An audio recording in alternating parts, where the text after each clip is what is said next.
don't victimize your personal goal. Gitu. Jangan pernah mengorbankan mimpi besarmu. Jangan pernah mengorbankan mimpi besarmu, walaupun nggak masuk akal. Ya, walaupun di tengah perjalanan kita mengerjakan mimpi itu ada gangguan-gangguan yang bikin kita marah.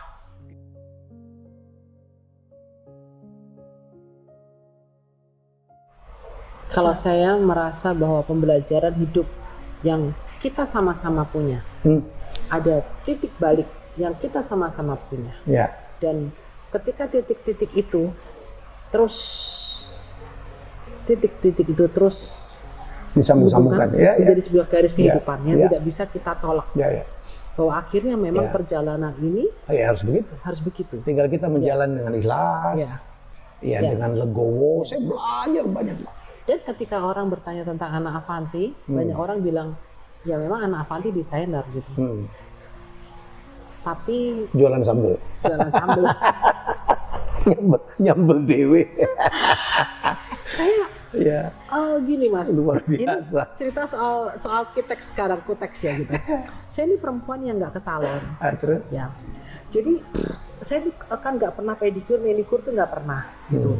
Jadi pada suatu hari saya selalu hidup tuh gini, kamu melihat aku jelek, kamu itu melihat manusia. Ketika kamu melihat aku hanya yang baik-baik aja, kamu sebetulnya sedang melihat sesuatu yang fata morgana gitu, gitu kan ya. Nah, drijiku ini cacal-cacal kan, karena memang pekerjaannya pekerjaan kasar gitu. Terus kemudian ada teman saya mengatakan gini, Bu, kalau kamu tampil ngulek itu buat dikitekin dulu katanya dia gitu. Saya bilang, orang itu melihat kuteks saya cacal-cacal itu, justru kagum loh. Saya bilang gitu. Justru kagum, saya bilang gitu. Saya bilang, kalau kamu ingin bertahan dalam hidup, jangan ingin menyenangkan banyak orang. Gitu. Karena hidup ini bukan panggung sandiwara, tetapi panggung yang nyata gitu, yang memang harus kita jalani. Harus langkah kita ini harus benar-benar bahwa langkah ini nyata. Dan saya ini orang bilang anak Avanti sederhana, salah. Anak Avanti itu tidak sederhana, tampaknya sederhana, tapi cara mikir, cara kerja, cara segala-galanya itu nggak sederhana. Saya tahu pasti kok, Mas, yang saya lakukan tuh saya tahu pasti. Demikian pula ketika kita berbincang-bincang bersama-sama. Ketika ada energi positif, orang tuh melihat dua, jenis kelamin beda, profesi nggak bisa ngobrol sebenarnya. Kalau dilihat dari profesi, nggak bisa ngobrol, nyambung gitu. Tapi hati, Mas, hati itu sebuah lingkaran yang dibelokkan. Ini dibelokkan lentur. Lingkaran yang dibelokkan itu lentur. Jadi sebetulnya kalau dilihat kenapa kita bisa berbicara, kita punya hati yang lentur untuk saling memahami gitu. Dan tidak perlu kita tuh takut ya Mas. Kalau orang kelihatan atau ketahuan jeleknya atau ketahuan kurangnya dalam hidup kita. Yang bisa pura-pura juga, nggak perlu menutup-nutupin, Mbak. Berapa lama kita bisa kuat main lambat laun ketahuan topeng-topengan? Ya, nggak kuat gitu. Ya, maka kemarin saya bilang ketika orang mau melihat anak Avanti memeluk dengan palsu atau mungkin melakukan sesuatu yang membohongi publik, buat saya nggak perlu menghabiskan waktu buat saya nggak perlu menghabiskan waktu dengan sia-sia untuk meyakinkan kamu apa yang saya lakukan itu benar ada. Dan orang yang mempertanyakan itu juga tidak worth it, Mbak, untuk juga nggak usah dijadikan bahan pikiran gitu. Itu hanya mengganggu. Nyumbang ora, masih nyumbang menenggak. Persis. Dia tuh dosanya 2 kali lipat loh. Satu, yaitu nggak nolong. Nomor 2, menghalangin orang untuk berbuat baik. Jalan aja. Dan saya kenyang, Mbak. Saya kenyang dengan begitu. Mas ini pasti lebih kenyang di dalam tingkat yang mengerikan. Bermain di sebuah lautan yang gak jelas gelombangnya. Jadi kita berbuat baik pun ada yang gak suka. Pasti. Dengan orang yang berbuat baik. Karena orang itu berbuat baik, Mas, kepinginnya adalah menghentikan perbuatan itu supaya energi itu menjadi negatif. Tapi kita orang-orang kuat. Saya kemarin bikin konten Mbak di YouTube saya bilang don't victimize your personal goal. Gitu. Jangan pernah mengorbankan mimpi besarmu. Jangan pernah mengorbankan mimpi besarmu, walaupun nggak masuk akal. Ya, walaupun di tengah perjalanan kita mengerjakan mimpi itu ada gangguan-gangguan yang bikin kita marah, kita dibully, kita dikatain. Enggak. Kalau saya memperhatikan mereka, artinya saya membiarkan mereka menang. Ya, merampas mimpi kita. Iya, jangan aja. Ya. Sakit kadang-kadang. Ya. Enggak terima kita kadang-kadang. Enggak, kita mimpi besarku apa? Ya. Nolong orang, ya udah. Ya. Di tengah jalan ada orang ganggu karepmu. Ya. Ya, jadi jalan aja. Jalan aja. Jangan pernah mengorbankan mimpi besar. Jangan pernah mengorbankan tujuan hidupmu. Kadang-kadang ada orang belok hanya menanggapin apa ya? Onak duri di tengah jalan gitu. Yang memang sengaja ditebar orang. Itu. Iya, ngapain? Senang yang masang, Mbak. Iya. Senang. Ketika kamu kena, kamu diperdaya dan kamu kalah. Ya, kita kalah. Ngapain? Masa kita mengalah? Ya. Mengorbankan mimpi besar kita, cita-cita besar kita, tujuan hidup utama kita untuk orang-orang yang kita tahu gak bener itu orang. Ya. Sudah. Mindset, Mas, kalau aku berpikir ya, orang selalu ketakutan dengan kata-kata. Takut dengan kata-kata, bukan takut dengan sesuatu yang nyata. Yang takut itu cuma kata-kata. Gitu. Dan orang hanya dengan kata-kata tuh bisa mundur, Mas. Loh, kata-kata kok bisa menghambat orang untuk maju itu dari mana? Banyak orang cuma ngomong tanpa berbuat, Mbak. Sekarang udah enggak zaman, Mbak. Yang dibutuhkan dari kita bukan hanya omongan, tetapi perbuatan. Dan kita percaya bahwa Tuhan itu Allah yang esa. Satu helai rambut kita dijatuh pun Tuhan tahu. Berarti kalau tidak diizinkan, nggak bisa. Mau kita seperti apapun juga, nggak bisa. Semua itu izinnya dari Tuhan. Gitu. Tiba-tiba, kalau pada suatu hari kita berbicara tentang besok kita mau apa, ya terserah Tuhan. Kita berencana, Tuhan menentukan. Kita tidak bisa mengetahui bagaimana rencana Tuhan itu. Rencana terbaik kita belum tentu sama dengan rencana terbaik Tuhan. Ya udah pasrah. Betul. Memang kesulitan-kesulitan yang kita hadapi, Mas, apalagi di saat seperti ini, saya heran itu Tuhan Allah kita punya ladang yang sudah dipersiapkan buat kita masing-masing ya. Dan benih yang kita tanam itu, yang tadinya tidak tumbuh, tiba-tiba tumbuh di situ ada tunas. Tumbuh di sini ada tunas. Di sini muncul tunas. Di sini ada. Tapi orang-orang yang ikhlas dan orang-orang yang bersih yang bisa melihat itu. Mbak Ane, saya minta banget sebagai seorang sahabat, Mbak Ane kayak kakakku sendiri, jangan pernah mengeluh. Ini berat, saya tahu Mbak Ane, apa tanggung jawabnya berat banget. Itu barangkali memang sudah ini tanggung jawabnya Mbak Ane untuk memperbesar pahala lama. Awalnya, Mas, ketika 7 bulan toko saya, butik saya tutup saya nggak punya penghasilan, saya itu takut mengeluh.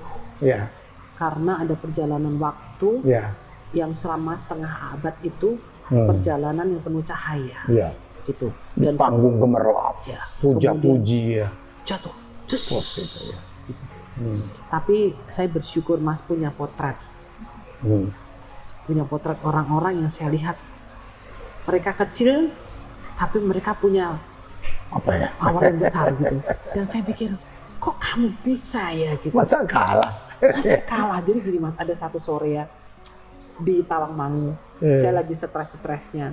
Saya minggat gitu. Ke Tawangmangu. Mbak Ane pernah minggat? Iya, minggat Tawangmangu. 2 minggu sama Mami. Tetap pakai high heel. Oh, tetap aja.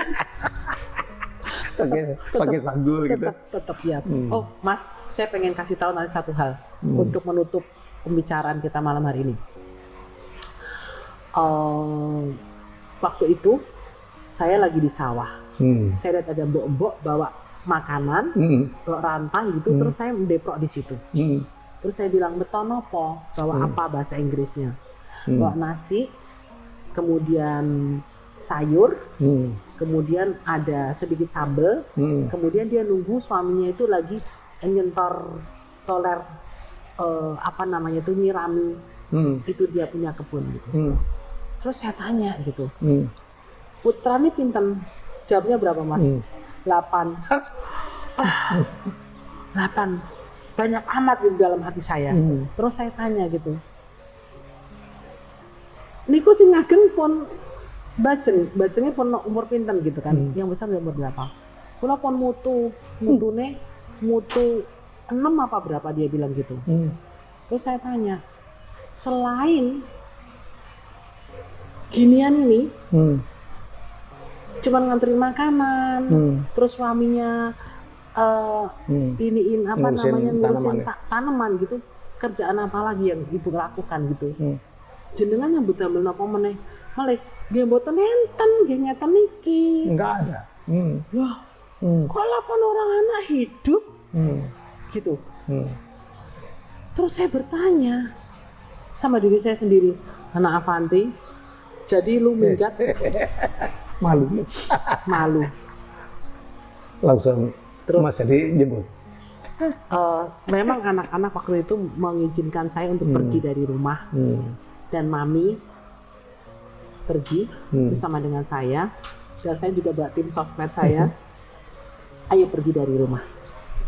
Karena saya merasa yang tadinya rumah produksi begitu banyak usaha, saya nggak kuat ngelihat rumah produksi saya tiba-tiba tidak ada pekerjaan yang bisa saya kerjakan.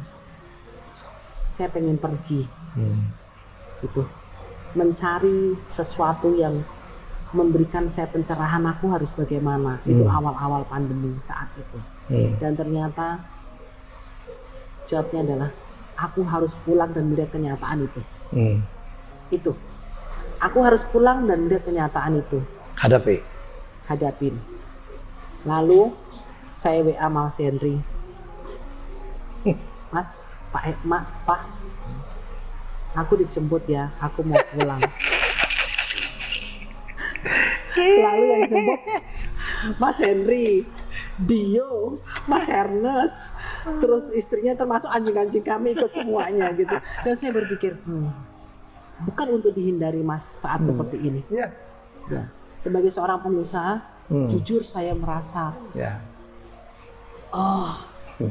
nggak bisa cerita. Tetapi ternyata aku harus pulang. Aku harus kembali dan aku harus bisa melihat tempatku kerja yang dulunya ratusan orang dan kemudian lampunya dipadamkan itu, aku harus bisa menghidupkan kembali lampu itu.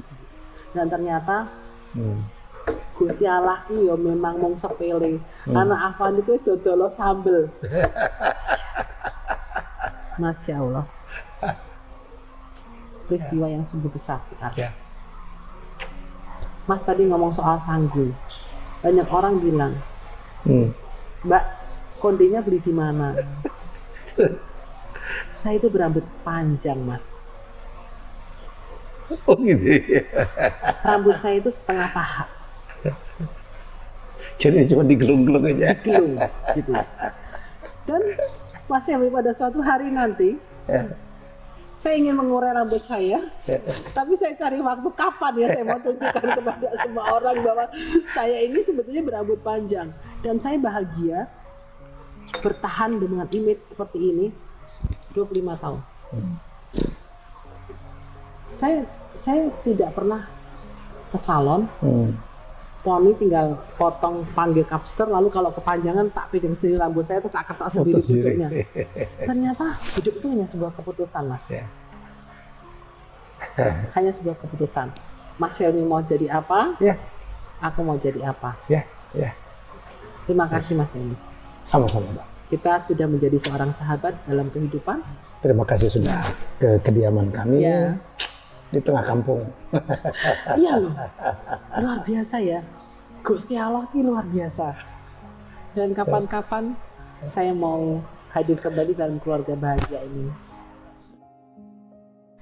Terima kasih sudah ikut menjadi saksi bagi sebuah perjalanan hidup dan bincang-bincang saya bersama dengan para sahabat dalam YouTube channel Anak Avanti.